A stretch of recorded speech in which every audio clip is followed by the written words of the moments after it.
A resident, I won't say the street, I'll just say that it's a resident of an area in the west end of the city. And again, it deals with response time of the police. He gives a couple of instances as to very, very poor response time.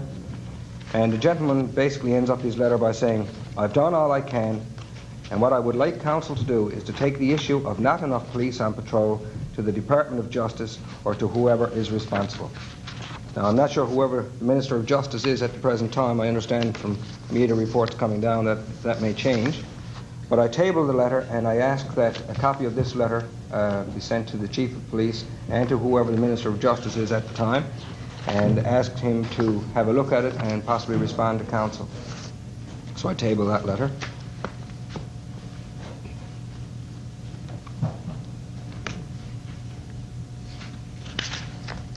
Okay. Now, Your Worship, with regards to the removal of trees in front of CN Station on Water Street, I guess the Deputy Mayor stood aside and let me speak first because it happens to be the ward that I represent. And I want to be on record as quite clearly stating that my first knowledge of any trees being removed in front of the CN station was when I received a call from one of the residents on the night that it happened. There was no prior knowledge to this councillor that trees were being removed in front of the CN station. On February the 4th, we had a meeting with everybody, one of those notorious private special meetings. And that's when this issue came up. It wasn't even on the agenda. It was a last-minute thing that was presented to us, which seems to happen quite often. And it says that council, I refer to the minutes of that special meeting. Council referenced two memorandums by the city manager. One dealing with property acquisition for the Department of National Defence project on CN lands in Water Street West, while the other relates to the Canadian National ERDA agreement for improvements to Water Street and the access to the South Side Road. There was a presentation given by the Director of Engineering. The Director of Engineering and Works noted that the proposal to widen Water Street calls for 4 lanes from Job Street to the intersection of Topsail and Waterford Bridge Road. In constructing these 4 lanes, he noted that, and it's in quotation marks, the tree-lined promenade near the CN lands will be retained. Tree-lined promenade will be retained. Now it seems that the way you're out of this one seems to say, well, the tree-lined promenade wasn't exactly what I was talking about in front of the CN building. That was the one up further. I have correspondence here from our arborist, Mr. Brian Head, who refers to the promenade. The promenade being the area in front of the CN station, along with the other area. He states, the trees located along the promenade are growing well, do not require major maintenance, and are expected to survive well into the next century. And as a result, every effort should be made to preserve, protect, and enhance this site. That was in January. February the 5th, the day after our presentation by the city engineer, there's another memorandum, this time to Mr. John Barry, construction engineer, from Mr. Hubert Nosery, our manager of park services. And he goes on to state regarding the promenade along Water Street. The Department of Tourism, Recreation and Parks wishes to provide advice and expertise in the protection of the trees during actual construction. So it says here in the minutes, or in the memorandum.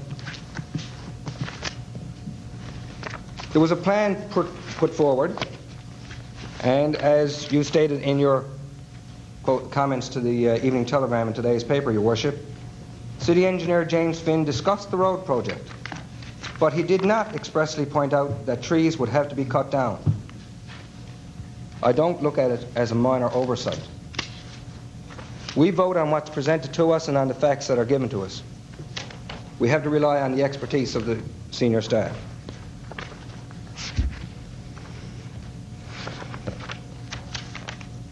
Our special meeting of March the 25th.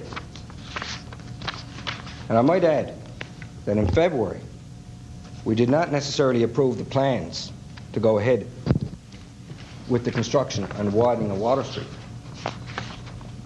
The motion was, the city manager recommended council's endorsement of this memorandum of understanding. It was a memorandum of understanding between the city council and the provincial government as to how this project was going to take place with regards to buying of properties. It wasn't necessarily exactly the plan as to how it was going to take place. On March the 25th, in another special meeting, we had a presentation on the urban forest program. And in that, Mr. Head, our arborist, referred to the need for tree regulations and cited as an example construction work that had taken place throughout the city, which saw contractors digging up sidewalk areas and exposing the roots of many old trees that could have been permanently damaged, and in some cases, very well maybe in the long term.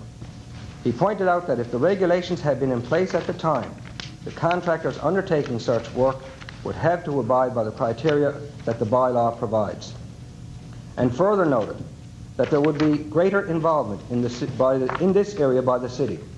He re-emphasized the importance of council adopting this bylaw. Following his presentation, council agreed that this bylaw will be forwarded to the Planning and Development Committee for review, with Councillor Williams requesting input by both Mr. Head and Mr. Noseworthy that would see this bylaw being adopted as quickly as possible. That was on March the 25th. Another special meeting on April the 29th. The city solicitor noted that Phase 1, Water Street widening, is ready to proceed, but indicated that a decision of council is necessary in this regard. April the 29th, after the memos from the city arborist. He emphasized the need to get started on this immediately. It was moved by Councillor Jameson, seconded by Deputy Mayor Wells, that the city manager be authorized to proceed with the acquisition of these properties along Water Street West as outlined by the city solicitor. That was in April. So we were proceeding with the purchase of properties. April now, April. And in June, someone suggested we go to a public hearing to tell the people what's going on. And we're after going up trying to buy our properties before that. I think they probably had some indication. On April the 23rd, in the public chamber, Councillor Williams gave a notice of motion known as the St. John's Tree Regulations. And in the St. John's Tree Regulations, which were eventually approved by this council on June the 17th, it goes on, one item says, cooperation with other municipal departments. The arborist shall ensure that all public trees are maintained and all work is done in accordance with the provisions of this regulation and the tree program, and in a manner which will encourage the development and retention of a healthy, attractive, and safe place for public trees. With the consent in writing of the council, the arborist may delegate in writing any of his or her powers or duties under this regulation to any officer or employee or class thereof in the department. So it was stated quite clearly in our regulations what's supposed to happen. On June the 17th, we approved the idea of not going to a public hearing.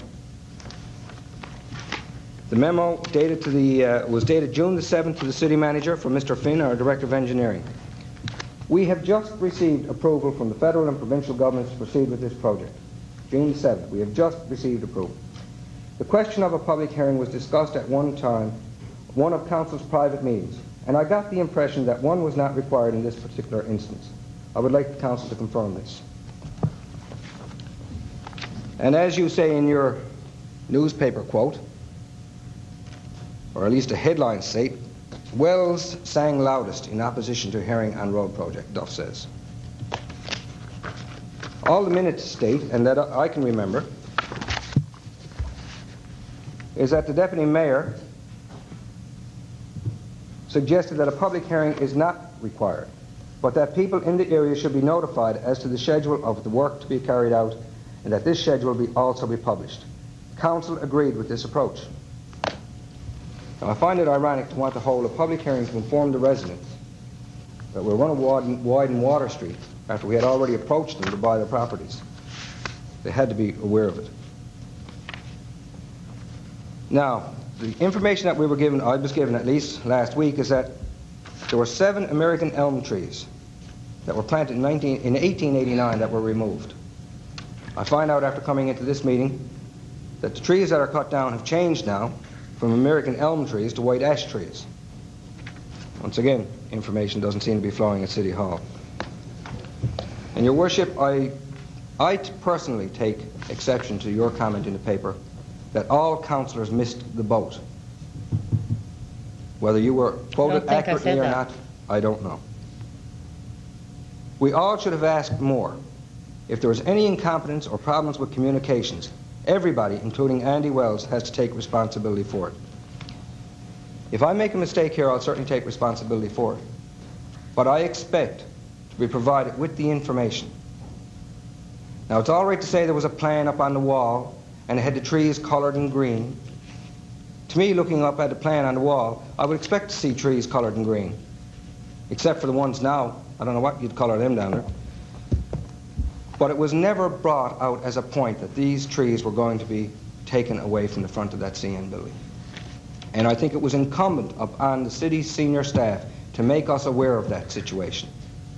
And that's where I feel that they've fallen down on the job. And in discussion with this with the deputy mayor, I better bring this forward now because I know he's going to bring it forward.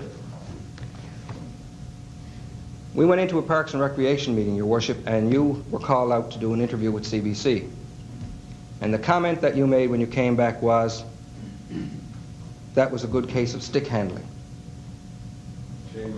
Now, I don't think that you should... I don't think I made that comment, and I, on a point of privilege, object to a councillor repeating something that he alleges to have been said in a casually in a meeting. That is indefensible. If I have a private conversation, which I cannot remember and which I don't think I said, I think it is very improper for you to... I don't remember whether I said it or not. Well, I'm sorry, but I don't think it is appropriate in a public meeting. For I could say that you said all kinds of things, or anyone said. I just think it's totally inappropriate to say that. That is my recollection of the comment. If that remark were made, it would be because at that point we were trying to get information on the issue, and the issue may have been one that was at that point very unclear, as you will know. But, well, Your Worship, you know, Councillor Atkin, I think that that's a bit reprehensible. You're making that kind of statement about any kind of a casual conversation, which I do not remember, but, you know... Well, I took it offensive, Your Worship, that you as the mayor would treat it in such a light I'm sorry, you took no offense. So, we were discussing an issue where we were all trying to get information on an issue that had Your Worship, how do you know happened. I didn't take offense if you say you didn't say it? Because I remember being in the meeting with you and you weren't the slightest bit offended, and there were many things said. I wasn't offended. I was very offended as to what had happened. Councillor, I think you're a twister. Well, Your Worship, in view of your statement that evening to me, I brought along something that may assist you tonight. This may assist I think you are a twister, and you're very funny. But anyway, the whole item is that it wasn't handled properly by senior staff, and despite the fact you may want to cover it up... I'm not trying to cover anything up, Councillor, and again, I take objection to that remark. I'll have what I have to say in a moment, when you are finished. You're going to allow me to finish, Your Worship? I would like you to stick to the issue and stop making personal remarks out of context and incorrectly. Go ahead. Thank you. The whole fact of the matter is that it was not handled properly by senior staff. We were not provided with all the information. I don't think there's a councillor here who would have voted for that plan had we been made aware of the fact that those trees were going to be demolished. Can't see anybody doing it. And in the plan that's provided, there's talk of 2 trees. One was in that area, not both, as some other people seem to think. So I just want to clue up by saying that it was handled very poorly by senior staff, and I, as a councillor, do not accept the blame for what senior staff fooled up on. Your Worship, I'd like to respond to the statements that you made in the paper about me. And the reason I didn't think it was necessary to hold a public hearing are simply 2. And I'll deal with the last first. That being that there were a small number of property owners living in this area, a small number of business owners, there's probably no more than 30 or 40 people. And that rather than a shotgun effect of advertising for a public hearing and hoping that they'd be informed, I suggested, and I suspect that this letter probably went out in just the same incompetent way as the letter went out for the beer in the stadium. I suggested that to avoid any possibility of people not understanding what we are intending to do here, we write each individual homeowner, property owner individually, and lay out what we propose to do and how it is to proceed. I did not ask for a copy of the letter. I did not see it. I assumed it was done. Henceforth, let me tell you, for the next 2 years, I assume nothing. I will ask for everything. I thought that was the best way to do it. Point number 2 was that at the meeting, or in the minutes, it is absolutely categorically clear that the Director of Engineering said the tree line promenade near the sea and lands will be retained. How in the name of God can it be any more clearer? If it was up in slate, flashing lights, it's unmodified, it's categorical, there's no adjectives, there's not partially maintained, somewhat maintained. It is the tree line promenade will be maintained, and we all, well, I'll speak for myself, that question did come up, what about the trees? And we were told the trees will be maintained. There's no need for me to refer to the goings-on in the bureaucracy around here. In the comments of Brian Head, Councillor Atkinson has made reference to that. But what I will make reference to, and what I find additionally reprehensible, is that while we're adopting a bylaw on trees, this council, under your august leadership, is not abiding by our own rules and regulations. Talking about a public hearing, well, I went through the bylaw today, just to familiarize myself with it. I assume that people involved in construction projects, our Director of Engineering in particular, and people in his department, should be familiar with the contents of this regulation, or maybe we're not subject to our own rules. I don't know. I don't know how it works around here. But Councillor Atkinson made reference to what cooperation with other municipal departments. The arborist shall ensure all public trees are maintained, all work is done in accordance with provisions of this regulation in the tree program. I can go over to section on page 20 of the bylaw. Prohibited activities. No person shall, without first obtaining a written permit from the arborist, cause or permit any activity which may injure any public tree.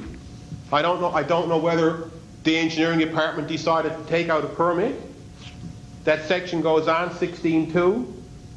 It says, shall cause or permit any such activities such as removing, spraying, fertilizing, pruning, disturbing, cutting away or above or below ground, or altering any other way any public tree.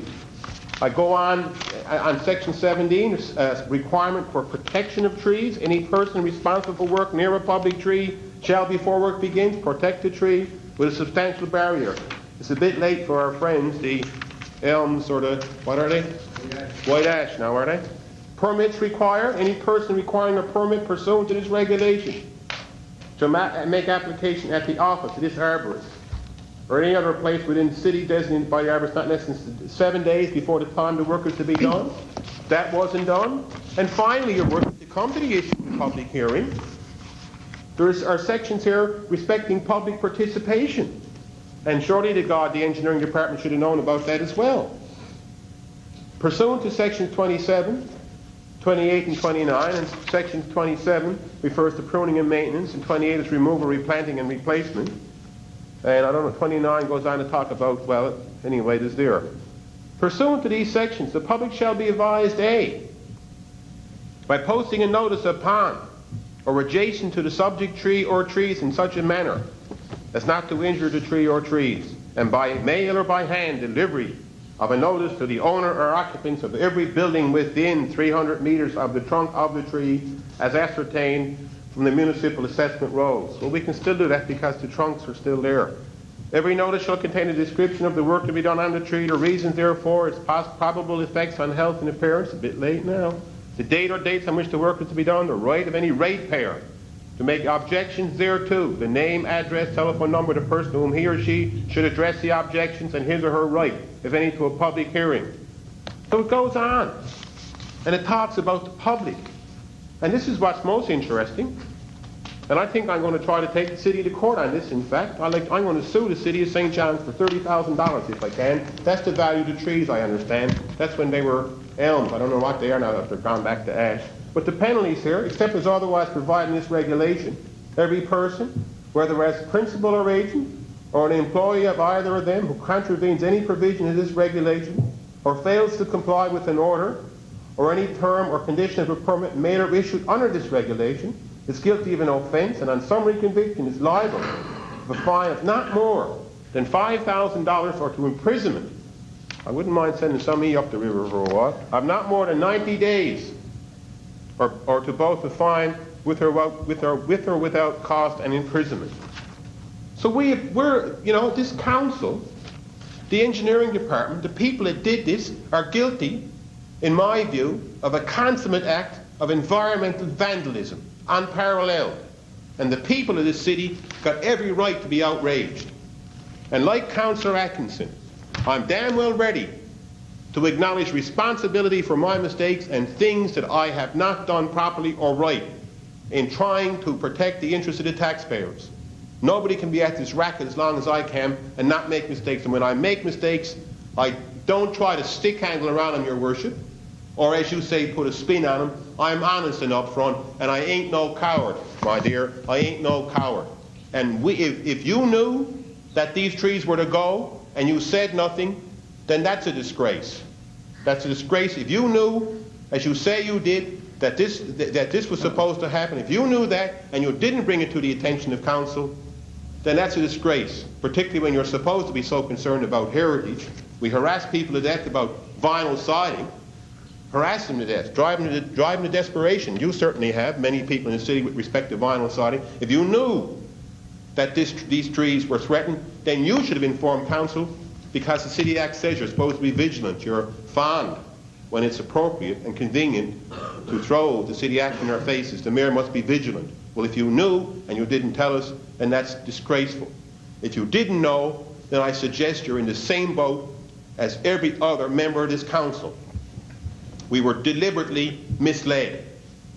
Deliberately, it's either deliberate or it's an act of consummate incompetence that we were misled on this issue, because that minute of council stands and there's no way you or anybody else can honestly go around it or skate around it or stick handle around it, as you said to Councillor Atkinson with respect to your CBC interview. You cannot stick handle around that.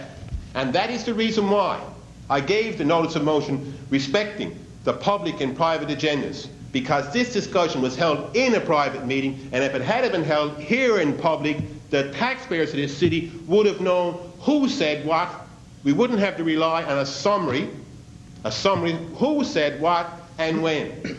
And anybody who attended that meeting, I'll challenge any councillor to tell me, Councillor Neil apparently was on the radio, I didn't hear this, or on TV, saying there was a motion to destroy the trees. I'd like to see the motion that said destroy the trees. This is a disgrace and an outrage, and it summarizes, for me at least, what the hell is wrong with this place. And if I had my way, whoever was responsible for cutting these trees should be fired on the spot. And if it can be proven conclusively that this council knew this and didn't do what was right and try to stop it, then every one of us should send in our resignations tonight and let them call new elections and put somebody down here who knows the hell what they're doing. There's no other way around it. If we're not responsible because we were misled, then somebody is. Either they misled us deliberately or because they're incompetent. Either one is unacceptable as far as I'm concerned. If you knew and didn't tell us, then that's a disgrace. If you didn't know, you're in the same boat as the rest of us. In any event, I can tell you, the public of this city are outraged at this. I'm surprised at the cross-section of opinion. We were down there this morning, and every car that came by, some of them shook their fists at us, and I don't blame them. They're very angry, and I got every right to be. And if you can't take responsibility, then, well, you know, we look after that perhaps in a couple of years from now. But I can tell you, as a taxpayer, I'm outraged. I think it's terrible and a disgrace. And I'll be interesting to see how other members of this council try and evade their responsibility and try to stick handle around that. I guess that was the point of your comments to the press. Not unexpected. So please, from here on, don't refer to me as a coward. Oh, I think you are. But in any case, I'm not going to get... And I'm going to ask you a question right now. Since I gave you 20 solid minutes without interruption, I would like to ask the same courtesy from you. I'm going to leave the chamber now. So you can do your interviews before the press leave. No, I don't really care what the... Well, then I... You can have till midnight. Leave, if you like. But it's not surprising that you would not stay and have the courtesy of listening to what other people have to say when other people have the courtesy of listening to you. I don't think any member of council was very happy in terms of when we were hit with the reality of losing those trees. What I have said is not that anybody knew and didn't do anything. What I said is that we have to bear some responsibility because that project was on the table for almost 2 years, and certainly this council has been in office for a year, for not having asked some of the questions which would have made us more aware of this. And I still stand by that statement, and I'm prepared to bear that responsibility for not being more vigilant. Now, I wanted to read into the record very quietly, without any editorial comment, a summary of comments from our city engineer, who's taken a fair blast publicly on the media and in this council chamber tonight from the deputy mayor and Councillor Atkinson. And it is simply a chronology of events. And it reads as follows. Because of the controversy surrounding the removal of trees in front of the railway station, I bring the following to your attention. Number 1, the minutes of Council's special meeting of February the 4th, 1991, wherein references made to Water Street West project and the existing trees. At this same meeting, I displayed a plan showing trees that we were proposing to retain in green and the proposed road alignment in front of the railway station in yellow. Now, in reference to that particular meeting, I distinctly remember that plan being put on the board. I remember a discussion about trees. I remember council giving a directive to the city engineer to do his best to save as many trees as possible, and I remember him commenting that it may not be possible to save all the trees. If councillors say they don't remember and didn't see it, it's because perhaps we were not paying as much attention as we should or didn't ask a question. But we all live in this city. We are all familiar with Water Street West, and we all know that if you are widening a road from 2 to 4 lanes, something has to be in the way. And I think we should have asked, and I think we're responsible because we did not ask. If we misunderstood it at that point. There were months from that date, and many other times when this is referred to, that we could have asked. When we passed by the street, it must have struck us what's going to happen to the trees. In relation to the trees themselves, it is 7 trees are gone, but as I understand that 2 of them from the Director of Parks and Recreation had already been removed for other reasons in that they were dying. And the original statements about trees being elm and having another 50 years may in fact not have been correct because the trees were white ash, which are, and some of them were not in a very healthy condition. But all of this has been difficult because the arborist has been away and we are only getting information bit by bit and trying to piece together the story, and now we're being asked for comments as we're piecing the story together, which is what I meant to by stick handling if I said it. I did say that it was difficult not having access to all the information on the spot to be able to relate to this properly. But that plan was, and a plan is there for viewing by the media, showing very clearly in green those trees which were to be saved, and in yellow the road alignment which was clearly going through other trees. As a result of that meeting, by the way, the Director of Engineering, by pushing the road alignment 4 feet to the north, did manage to save 3 additional trees. And as he has explained it to me, the promenade, which was referred to in the minute of February the 14th, is the area that was in a median, which is what it has commonly been called by people in the West End. He was not referring to the trees in front of the railway station. Now, that may be where part of the communication problem came in, because some of us may have assumed that the promenade meant all the trees, not just those that were planted in a median. Secondly, the second point he's making, the minutes of council's special meeting of June 17th, 1991, dealing with the question of whether or not a public briefing should be held to discuss all aspects of the Water Street project, council opted to advise the budding owners by way of letter, and the minutes were referred to, and they just referenced that the deputy mayor indicated that a public hearing was not necessary. My memory of that meeting was that in a very loud tone of voice and a very impatient tone of voice, the deputy mayor turned on the director of engineering and said, "Use your head, boy. What do we want a public hearing for?" Now, if we're getting into who says what at meetings, I feel perfectly free to say that because I remember it distinctly. The third point is that if a continuous four-lane street is to be constructed from Harbor Drive to the West End, there was no alternative but to remove the trees in front of the railway station. Now, the deputy mayor has stated that he would not have voted for this project had he known the trees would be removed. Well, we lost 5 trees. Very regrettable, and I'm certainly, not happy about it. But I'm not at all sure that the deputy mayor or any other member of council would have voted down $4 million of federal funds for a project which was very necessary in order to service the harbor and help alleviate the problem of tractor-trailer traffic in the West End, even if they had known. And every attempt was made to have those trees transplanted, which unfortunately was not possible. But I don't think it is strictly honest to make that statement. It's very good, very, very good to have hindsight after the fact. The other point made by our director of engineering is that his department was in close and continuous contact with the Department of Parks and Recreation as to the best way of preserving or salvaging the existing trees since early in 1991. And there is support documentation to these comments attached. There were meetings between Parks and Recreation and the arborist as late as July and August. And the arborist, who was the author of this bylaw and who would have been fully aware of all of the conditions of that bylaw, has been aware for months that there was no way to save some of those trees. Now, perhaps you can say that there should have been better communication up the line at Parks, or that the thing should have been put in neon lights so that council could have known about it. I would have certainly preferred if the trees to go had been in red, not just part of a yellow road alignment. But that's hindsight. It is not going to bring back the trees. I don't think that there was any willful attempt by anybody to deceive anybody.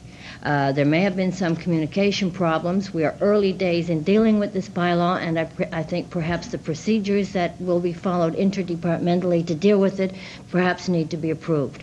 But one thing I would like to recommend, because I don't think it serves any purpose crying over spilt milk, I think you have to deal with the future and how we can make sure that these things don't happen again, is to make sure that every major capital project, particularly involving property acquisition or environmental considerations like trees, should be referred to the Public Works and Protection and Environment Committee for detailed review, the kind of detailed review that cannot be given in the context of a special meeting with 20 other items on an agenda, so that it is then the committee chair who comes to council and highlights politically what needs to be highlighted and recommends whether or not a project should go ahead. And I think if that was done, we won't be sitting here in a year's time crying over spilt milk on another project. That's all I have to say on that issue. Worship, can I make a comment to you, Worship? Yes, you can. Everybody's on the page this evening. I guess I'm somewhat in agreement with some of the things that you said. Is that the trees are gone now, there's not much we can do about them. And I think it's absolutely disgraceful that this sort of thing should happen. I feel at least nobody on council really knew those trees were going to go. But the problem I got with this is, and I understand that the reason the trees went was because of realignment of the road to get around the piers or the abutment of the viaduct, or the White Boulevard as we know now. And that says to me a lack, I guess, of long-term planning. What were we doing back 8 or 10 years ago when the viaduct was there and someone stuck an abutment or a pier down the middle of the road? Surely, God, we must have known. That must have been 15 or 20 years ago. Well, okay, even still, we must have known that Water Street was going to be widened at some time. I mean, now we're sitting here 10 years later or 15 years later, whatever it is, trying to get a road around a viaduct or an abutment of a bridge that somebody is stuck down the middle of the road.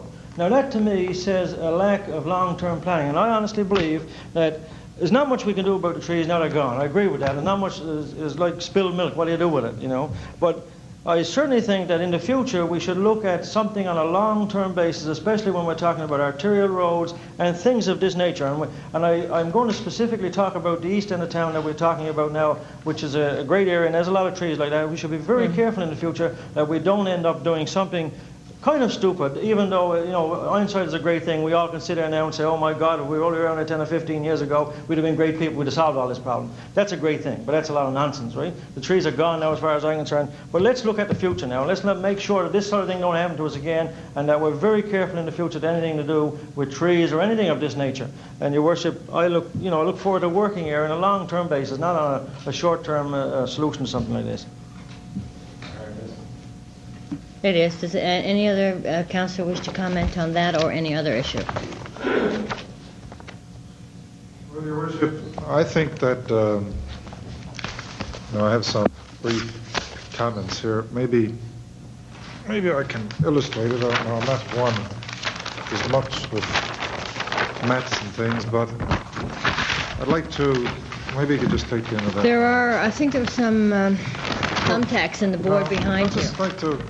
Look, I mean, just put this down. We as councillors, all right, sometimes we find ourselves in the pickle and sometimes we don't. Sometimes we find ourselves in situations where we can, thanks to the exemplary work and dedication of our staff, that we can stand in this chamber and heap praise after praise upon them for work they're doing, whether it's things like bringing in the AHL franchise or other programs in a recreation standpoint and this kind of thing, right? And it's a good situation to be in. But, Your Worship, for anybody in this particular council to stand up as the Deputy Mayor has done this evening, and as Councillor Atkinson has done this evening, and decry any personal knowledge of the information that was provided us, right, by the engineering department on this particular issue, is a complete misrepresentation, both in fact and in the record, as to what has occurred. I mean, look, we may not like after the fact what has happened here, and we may take, and I hope we do take concerted efforts to make sure this sort of thing doesn't happen again. But it's not a matter of, it's not good enough to pass the buck to staff. The staff informed us. The Director of Engineering, Mr. Jim Finn, took this particular map here and presented it at a council meeting on the February the 4th. And on this meeting, you see the trees that he was proposing would be able to be saved, and the half-dozen trees that he felt because of the road alignment that we would not be able to keep. Now, on February the 4th, this particular plan was presented to City Council. And on this particular plan is highlighted in green, all right, the trees that were to be saved, with the indication that in front of the railway station that a number of trees, because of the road alignment and the safety requirements that were required here from a design standpoint, that these would have to be eliminated. So nobody, Your Worship, nobody, you knew it, Councillor, you knew it, Councillor, and you knew it, Councillor, and every Councillor knew it. I'm not sure that's correct, Councillor Whalen. Excuse me, Your Worship, now if I may have the floor. Councillor O'Neill, no, I'm sorry. No, this is a point of order, Councillor. I want you to take your seat. This information... You cannot accuse other members of council of knowing. You can say that the plan was in the meeting and that something was explained, but if for some reason of communication or lack of attention or whatever, a councillor says they did not know, I think you have to... That's equivalent to calling them a liar. I don't think that's acceptable. Lack of attention or not understanding, Your Worship, is a cop-out. All right? Councillors in meetings have a responsibility to be attentive, and particularly on a major matter like this, such as a road alignment and redevelopment. But this information was presented to council. And for somebody to stand up and to try and blame the Director of Engineering or try and blame somebody else is absolutely unconscionable. Absolutely, totally unconscionable. Don't be a coward. Have the heart, have the intestinal fortitude to stand up and acknowledge that you made a mistake or that you did misunderstand what went on. But don't, please don't, say that we were not informed. because clearly I recall that we were informed, and the information was provided to all other councillors. And the second point I would make, Your Worship, we had two opportunities, real opportunities, to sort of address this in a different way. One was the original time that the Director of Engineering provided this particular report, and the second time was when he came to us with regards to the public briefing session. And on June the 7th, Mr. Finn, the Director of Engineering, advised the approval from the federal and provincial governments had been received to proceed with the Water Street West realignment, and requesting clarification as to whether or not Council wishes to hold a public hearing to inform the residents of this particular project. And who was it that said no, that led the chorus against the idea of the residents in the West End having a public hearing? Nobody but Deputy Mayor Wells. And your recollection, Your Worship, is quite the loudest, the most vocal. No, we don't need a public hearing. I don't want a public hearing. Time after time, he says in this chamber, they're the worst form of communication, of information. They're the worst forms that have ever been invented. He was against the public hearing on the beer in the stands issue. He was against the public hearing on the vinyl siding. And he was against the public hearing on this matter here.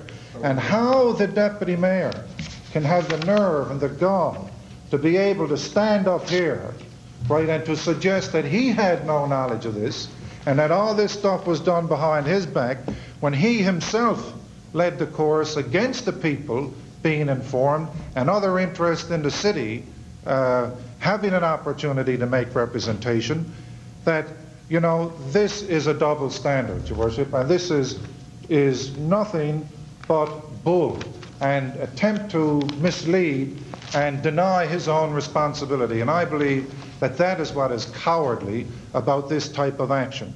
Yes, the city made a mistake, and every single one of us around this table share a responsibility in that, and every single one of us around this table need to ensure that every effort is taken to ensure it doesn't happen again.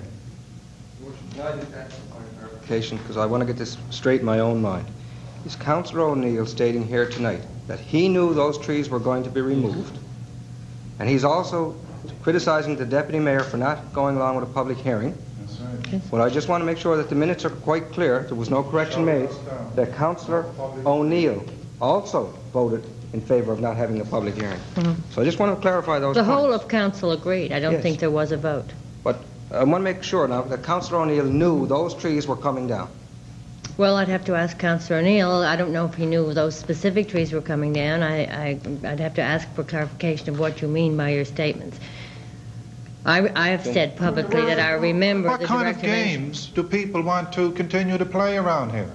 I mean, Councillor Atkinson was aware that this particular plan was presented, right? Can you read? I mean, you're not colorblind or anything as to any difficulty that you Excuse me, had we to don't be need able to two on your feet to at a read time. And maps, are look, you? can we keep out of personalities, please? Can I answer We're that dealing with a question? serious issue. Can I answer that question, Your Worship? It does, I can read, and as I say, the minutes state, the tree-lined promenade near the CN lands will be retained. Well, this is, That's the trees what I that were read. lost are not in Well, the this is promenade. what I want to find out. Did Councillor O'Neill know that those trees were going to be removed? Either yes or no. He knew the same thing you knew, Councillor Atkinson, the very same thing. Okay, I think we're getting nowhere with this kind of bickering. Can you get an answer from Your Worship? I'd like to have an answer from Councillor O'Neill. Did he know that those trees were going to be removed? Well, you are being very asked a straightforward question, answer. Councillor Neal. Were you aware that all of the trees which were subsequently cut down were to be lost? Or were you aware in general terms that we may have to lose some trees? I think that's the clarification Councillor Atkinson is looking for. It's not even a matter of clarification. Yes, well, it Worship. is, in a The sense, fact in of the terms- matter is, all right, without any double talk, that as every councillor in that meeting who saw this particular plan is aware in viewing the plan that the trees in front of CN Station were slated to go, and the others there highlighted in green were slated to be saved. Right? That was the same information was shared with me as it was with the Councillor Atkinson. Why don't you ask maybe the Director of Engineering? Is this the information that you presented to the We Council, know it Mr. was Director? the information that was Right. presented, Councillor. The Director of Engineering does not wish to be drawn into this Councillor battle. Atkinson should If that wake is up all, and under business find out rising, what's could we have a going on. motion to adjourn? Still didn't get an answer to the question. I'd just like to know, did Councillor O'Neill know that those trees were going to be taken down? I think Councillor Neal has answered the avoiding question it. insofar as he is intending to answer it, and I don't think there's anything further to be gained by further discussion. No, Your Worship, something to begin. I'm not going to sit here and let that happen. He said to me that I knew. That's right. I had told Why? you and I told this council that I didn't know that these trees were going. Did he know? Now he says to me that Councillor O'Neill says he knew they were going. I'll let the people judge that, okay, what should be done with him, but he said he knew they were going. That's what he said, because he knew, he said everybody knew, and he's one of everybody. And he said that we were trying to blame somebody. And I categorically stood up here a little while ago and said, I'm not trying to blame anybody. Hindsight is a great thing. If we were telling 15 years ago, we might have done something about it, but nobody's seen it. So I'm not trying to blame anybody, but I'll let the people decide on what Councillor O'Neill should get for what he said, knowing that the trees were going. I didn't know. Councillor Colbert, do you have anything to... From 12 down to 2, I guess. Just a couple of very quick items, Your Worship. The first is I'd like to give this copy to Mr. Finn. It's the terms of reference, Mr. Finn, and the traffic impact study of the Exxon House, Drybury Marsh Road. These are some of the very minor comments passed along by the residents that you might want to consider adding to the study when you go to tender for what it might cost. So if you could pass that along to the Director of Engineering, please. The second is another minor item as well, Your Worship. We've been asked if we could put this petition down at the front of the entrance to our building, and it is very simply asking that Canada as a country adopt the United Nations World Survival Plan for the protection and development of children. So that is just asked, Mr. City Clerk, could you arrange to have that down there for a period of time, please?